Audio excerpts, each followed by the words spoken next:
So we know that Jesus eats his way through the Gospels, which is a picture that I just love. I think I remember you saying that even 10 years ago when you were pastoring. Wow. But that really reframes, I think, for me, the guest and host relationship. Sometimes as Christians we can walk into situations of welcome and assume that we're the host. But when I look at Jesus, I see him being a guest a lot of the time. And I wonder what that sparks for you.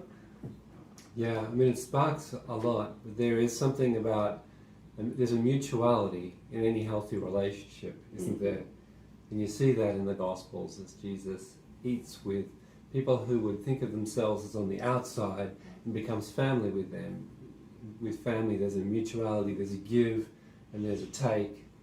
Sometimes we're the giver, sometimes we're the receiver, sometimes we're the host, sometimes we're being hosted.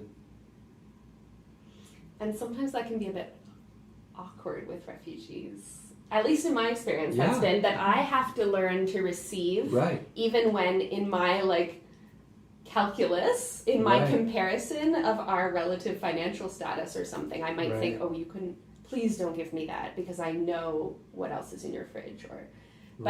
But there's been these it's turned into these beautiful moments of having to learn to receive and knowing that brings us into this mutual relationship that's so much more beautiful than if I saw myself always as the helper. Right, to learn to receive, to learn to be hosted, to learn to be hosted in the context of with his large language barriers.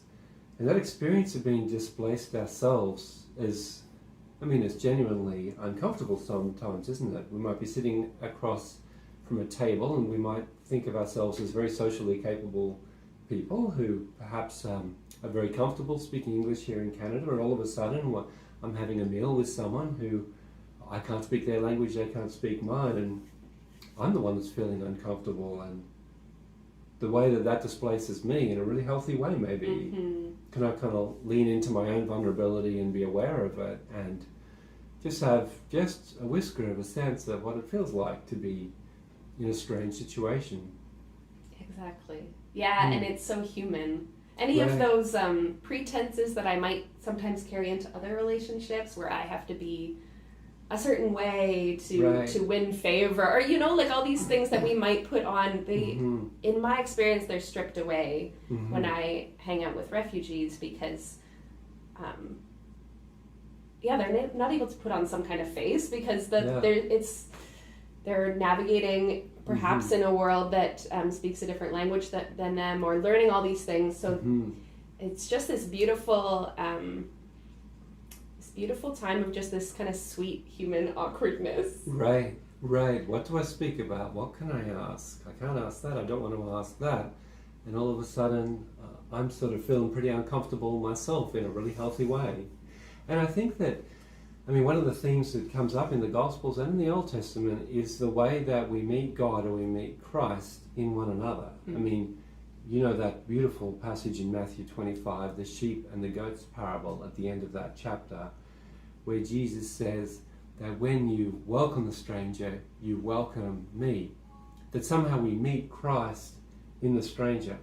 And I actually see a lot of Old Testament resonances there too, where Yahweh is up close and personal with vulnerability, with people who are seeking a home, with the stranger, with the refugee, and being particularly attentive to the prayers of people who are vulnerable. You see it in Deuteronomy 24, for example.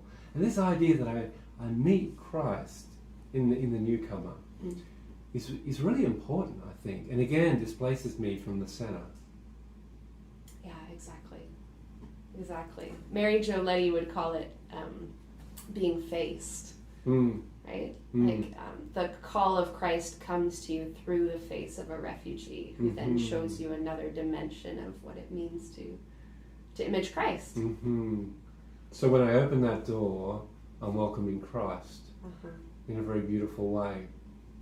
I'm meeting Christ, and Christ is sanctifying me with his presence through this other person.